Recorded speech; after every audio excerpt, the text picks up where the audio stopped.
السلام علیکم ورحمۃ اللہ وبرکاتہ۔ تمام دیکھنے والوں کا آج کی اس پوڈ کاسٹ میں استقبال ہے۔ آج کا یہ دن بڑا تاریخی دن ہے۔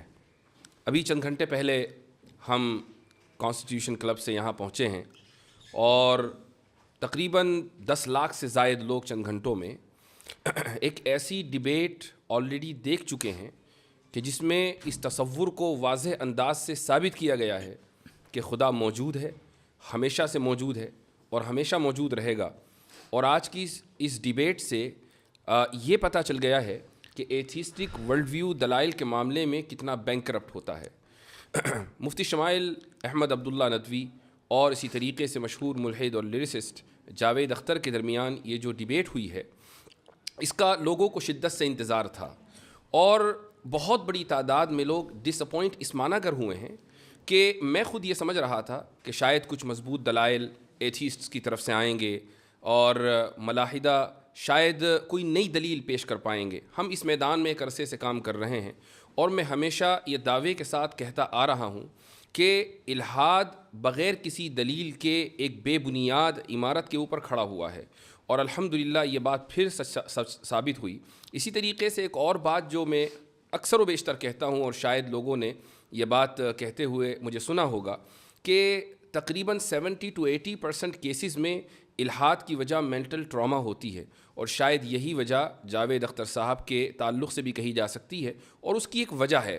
یہ کوئی انہوں نے ڈھکی چھپی بات نہیں کہی ہے، اس لیے اس کو ریویل کرنے میں کوئی حرج محسوس نہیں کرتا ہوں۔ ڈیبیٹ سے پہلے جب ہماری جاوید صاحب سے ملاقات ہوئی تو انہوں نے ہم سے یہ کہا کہ بھائی مجھے آپ اس بات پہ قائل کر دیں کہ 8 سال کی عمر سے لے کر آگے تک جو میں نے مختلف مصیبتیں جھیلی ہیں تو کیا خدا مجھے ریکمپنسیٹ کرے گا یا نہیں کرے گا۔ اس سے یہ اندازہ ہوتا ہے کہ جو بچپن میں مینٹل ٹراما کا وہ شکار ہو گئے تھے تو یہی وجہ ہے کہ وہ اس کو جسٹیفائی نہیں کر پائے اور خدا کا انکار کر بیٹھے۔ ڈیبیٹ کون جیتا کون ہارا یہ ایک الگ موضوع ہے، لیکن میں سمجھتا ہوں کہ تمام کے تمام لوگ اس بات کے اوپر متفق ہوں گے کہ ایسے تمام لوگ ہماری دعاؤں کے مستحق ہیں۔ میں دعا کرتا ہوں کہ خدا تعالیٰ جاوید صاحب کو ہدایت دے، وہ اس دنیا سے ایمان کا کلمہ پڑھ کر جائیں اور خود دوسروں کے لیے بھی وہ ہدایت کا سبب بنے۔ جہاں تک آج کی ڈیبیٹ کا تعلق ہے تو مفتی شمائل احمد عبداللہ ماشاءاللہ آج کے دن کے ہیرو ہیں، تو سب سے پہلے تو میں آپ کو مبارکباد دیتا ہوں کہ اللہ تعالیٰ نے آپ کو یہ توفیق دی ہے کہ آپ یہ وحدانیت کا اور خدا کے وجود کا مقدمہ دنیا کے سامنے پیش کریں۔ تو ایک بار پھر مبارکباد، اور اب آپ کچھ اپنے کلمات کا اضافہ کیجیے۔ جزاکم اللہ خیراً، اللہ تعالیٰ آپ کو جزائے خیر عطا فرمائے۔ میں آپ کا بھی شکریہ ادا کرتا ہوں، اور اس کے علاوہ ہمارے جتنے مسلمان ہیں بھائی بہن جنہوں نے ہمارے لیے دعائیں کی ہیں اور بڑا اہتمام کیا تھا اس ڈیبیٹ کے پہلے، تو بس اللہ کے فضل کے بعد آپ حضرات کی محنتوں اور توجہ اور دعاؤں کا ہی نتیجہ ہے کہ جو کچھ میں کہہ سکا۔ یہ بات آپ نے بالکل صحیح کہی کہ ہم نے ایکسپیکٹ نہیں کیا تھا کہ جناب جاوید اختر صاحب وہی باتیں کریں گے جو اکثر کرتے آئیں، بلکہ ہم نے یہ سوچا تھا کہ شاید کوئی اکیڈمک انداز میں ڈسکشن ہوگی، اور میں نے تو یہ ارادہ کیا ہوا تھا کہ کئی سارے آرگیومنٹس میں وہاں پہ پیش کروں گا، صرف آرگیومنٹ آف کنٹینجنسی نہیں، لیکن انہیں کنٹینجنسی ہی سمجھ میں نہیں آ رہی تھی، تو اسے سمجھانے میں ہی جو ہے 2 گھنٹے گزر گئے۔ تو الحمدللہ بہرحال جو ہوا اللہ کا فضل رہا، اور اللہ کا فضل ہے کہ حق بات سامنے واضح آ گئی، اور اللہ سے دعا گو ہوں کہ اللہ انہیں بھی ہدایت دے۔ ماشاءاللہ اس ڈیبیٹ سے کئی ساری ایسی چیزیں ہیں یا نتائج ہیں کہ جن کو بڑا خوش آئند کہا جا سکتا ہے۔ مثلا ایک بات تو یہی کہ بڑے مضبوط انداز سے الحاد کے خلاف یہ مقدمہ قائم ہوا ہے۔ دوسرا جو اس کا بڑا پازیٹیو نتیجہ نکلا ہے وہ یہ کہ شاید ابھی تک لوگ یہ سمجھتے آ رہے تھے کہ یہ جو ٹی وی ڈیبیٹ کے اوپر پیڈ مولانا سو کالڈ مولانا جاتے ہیں جن کا کام سوائے چیخنے چلانے کی کچھ نہیں ہوتا، اور ان کو ٹی آر پی اس لیے چونکہ چینلوں کو ٹی آر پی چاہیے تو کچھ 5,000 کا تھیلا ان کو پکڑا دیا جاتا ہے کہ تم چیخو بندروں کی طرح۔ تو یہ جو پرسیپشن ہے یہ ختم ہوا ہے، اور اس کو بہت پہلے ختم ہونا تھا، لیکن اس ڈیبیٹ نے تو ماشاءاللہ وہ کام کیا ہے کہ اس کا اندازہ لگانا مشکل ہے۔ جی بالکل صحیح فرمایا آپ نے۔ بالخصوص ہمارے جو اس وقت ملک کے حالات ہیں، ان حالات میں اس طرح 2 الگ الگ ورلڈ ویو کے لوگوں کا بیٹھ کر رسپیکٹفل انداز میں، اکیڈمک انداز میں ایک دوسرے کے ساتھ گفتگو کرنے کی کوشش کرنا، یہ میں سمجھتا ہوں یہ خود میں ایک مائل سٹون ہے، اور اس کے ذریعے سے انشاءاللہ آگے بھی راستے ہموار ہوں گے کہ ہم اگر ڈیفرنٹ ورلڈ ویو سے تعلق رکھنے والے ہیں تو وائلنس کی ضرورت نہیں ہے, بلکہ ساتھ میں بیٹھ جائیں, چائے پی لیں اور ساتھ میں ایک دوسرے کے ساتھ ڈسکس کر لیں. آپ کو سمجھ میں آئے تو قبول کریں, نہ سمجھ میں آئے تو نہ قبول کریں. یہ بہت اچھی ابتدا ہوئی ہے. ایک جرنلسٹ نے ڈیبیٹ کے بعد مجھ سے آ کر یہ پوچھا کہ یہ جو ڈیبیٹ ہوئی ہے اس کا آپ کیا فائدہ دیکھتے ہیں؟ تو میں نے اس سے یہ کہا کہ کم سے کم انڈیا میں یہ پیغام بڑی مضبوطی کے ساتھ گیا ہے کہ اکیڈمک ماحول میں ان سینسٹیو موضوعات کے اوپر گفتگو ہو سکتی ہے. تو اس نے بڑی شاکنگ بات کہی مجھ سے.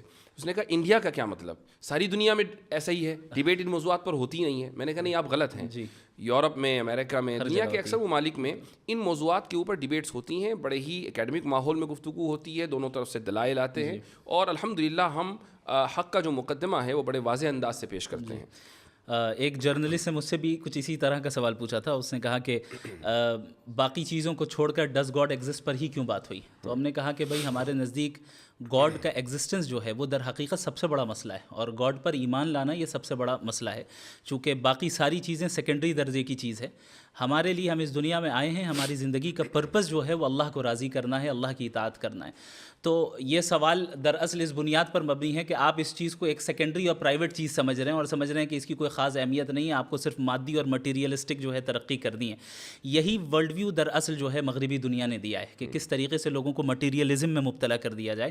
اور الحمدللہ اللہ نے چاہا تو یہ ایک بہت بڑا سبب بنے گا کہ لوگوں کو حق ان تک پہنچے اور سمجھیں کہ ہم اس دنیا میں کیوں آئے ہیں اور ہماری زندگی کا اصل مقصد کیا ہے. ضرور, ماشاء اللہ. اچھا, ڈیبیٹ میں کچھ ٹاپکس ڈسکس ہوئے, اور ویسے تو آپ نے ماشاء اللہ وافی شافی جواب دیا وہاں پر, اور میں سمجھتا ہوں کہ جو شخص بھی اس 2 گھنٹے کی ڈیبیٹ کو دیکھے گا تو جن موضوعات کا احاطہ کیا گیا ہے ان موضوعات کے اوپر اس کو اچھی معلومات فراہم ہوگی. لیکن چند باتیں ہیں جن کو ٹائم کی لمیٹیشن کی وجہ سے, اور جو اس وقت جو وائب رہتی ہے اس میں آپ کو 5 باتیں کہنی ہیں, ٹائم کم ہے, اس میں سے 2 باتیں آپ نے کہہ دیں اور 3 باتیں رہ گئیں, تو اس لیے پوسٹ ڈیبیٹ انالیسس کا یہ فائدہ ہوتا ہے کہ جو بات رہ جائے اس کو بعد میں ذکر کر دیا جائے. جاوید صاحب نے ایک بات کہی, اور وہ یہ کہ مذاہب کی تاریخ چند ہزار سال سے زیادہ نہیں ہے, یعنی وہ 7-8 ہزار سال, اور انسان اس سے پہلے کا ہے, اور یہ جو مذاہب شروع کیے ہیں یہ تعلیم یافتہ لوگوں نے کیے ہیں, لیکن ساتھ میں انہوں نے جو اس کا ایک چیز ایڈ کی ہے وہ یہ کہ مذہب ایک عرصے تک رہا اور اس کے بعد وہ ختم ہو گیا, پھر دوسرا مذہب آیا, پھر تیسرا مذہب آیا.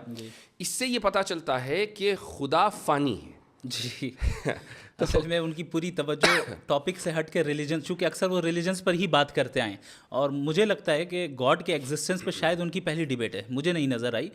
تو وہ گاڈ کے ایگزسٹنس سے ڈائریکٹ خدا تک یعنی اصلی بندے سے پہلی ڈیبیٹ ہے. جی, اصلی بندے سے پہلی ڈیبیٹ ہے. جی جی, یہ بہت اہم پوائنٹ ہے. اس کی وجہ یہ ہے کہ یہ جشن ریختہ تو تھا نہیں کہ اس میں مثلاً کوئی صحافی خاتون یا کوئی مرد بیٹھ گیا اور اس نے کبھی غالب کا شعر پڑھ دیا اور انہوں نے 5 اشعار کا اضافہ کر دیا, اور پھر مستر کے کچھ اشعار حالت اس طرح شاید وہ یہی سوچ کر آئے تھے, وہ یہ سوچ کر آئے تھے کہ بھائی میں کچھ بھی پھینک دوں گا یا کچھ بھی کہہ دوں گا, تو اس طرح نہیں ہوا کرتا. اور یہ ایک good lesson has been learned, جتنا صرف ان کے ذریعے بلکہ جتنے بھی لوگ تھے کہ جو الہاد کی طرف سے پیش ہوئے تھے آڈینس میں, ان کو بھی یہ پتہ چل گیا کہ اہل مذہب کے پاس جو مقدمہ ہے وہ بہت اسٹرانگ ہے. اور یہ صرف انہی کا نہیں بلکہ پورے ایتھیسٹک ورلڈ ویو کا یہ ایک طریقہ رہتا ہے کہ وہ یہ پریٹینڈ کرتے ہیں کہ ایتھیزم ڈیفالٹ پوزیشن ہے. جی ہاں, جبکہ ایسا نہیں ہے.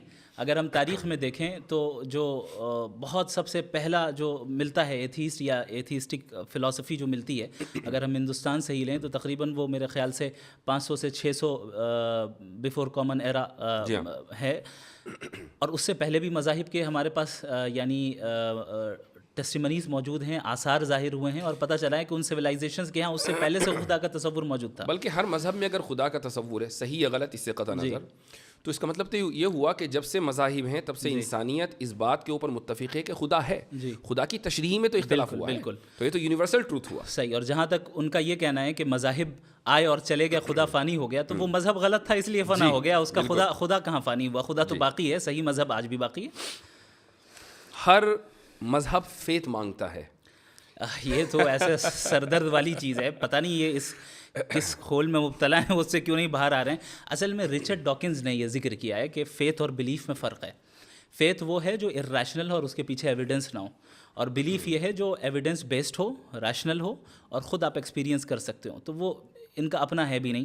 انہوں نے وہاں سے لیا اور اس پہ ان کو پورا فیتھ ہے. جی ہاں اس پہ وہ غور نہیں کر رہے ہیں کہ صحیح ہے کہ نہیں ہے. جی ہاں. تو وہ ہمیشہ سے ہر ڈیبیٹ میں یہی کہتے ہیں. اسی لیے میں نے ان کو واضح کیا کہ بھائی فیتھ صحیح بھی ہو سکتا ہے, غلط بھی ہو سکتا ہے. آپ جو ڈیفینیشن فیتھ کی بیان کر رہے ہیں وہ بلائنڈ فیتھ ہے, اس کو تو ہم بھی نہیں مانتے ہیں.